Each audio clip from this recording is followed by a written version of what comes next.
Le plan REPower, c'est 300 milliards d'euros d'investissement qui vise à réduire notre dépendance aux combustibles fossiles russes d'ici à 2030.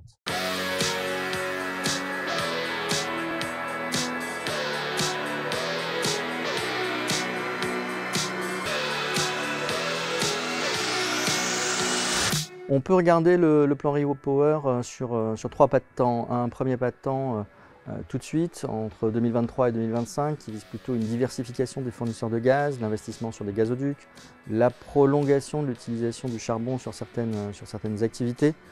C'est un plan qui vise à diversifier nos sources d'approvisionnement dans un premier temps.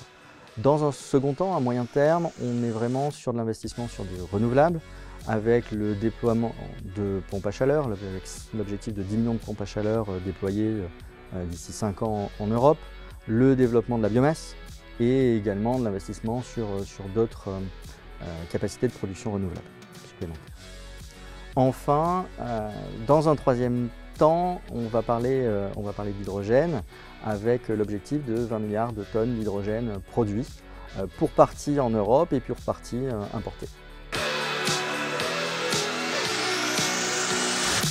Deuxième enseignement, des changements dans la réglementation, avec la mise en place de mécanismes permettant la sécurité des prix pour les particuliers et pour les petites entreprises en Europe.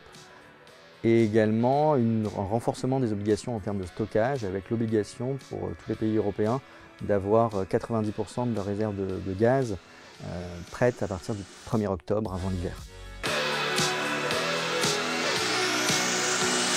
Troisième enseignement, la réduction des délais d'octroi des permis pour le développement des capacités photovoltaïques et éoliennes en Europe. Le développement du renouvelable permet son accélération et le rendre plus rapide pour permettre des réductions à la fois de CO2 et de consommation d'électricité. Le projet REPower est un projet ambitieux qui nécessite la coordination d'un ensemble d'acteurs assez forte pour être mis en œuvre. Les objectifs sont clairs, sont définis. Maintenant, c'est la logique industrielle, comment on va le faire, quels sont les moyens et à quel timing on va réussir à atteindre ces objectifs.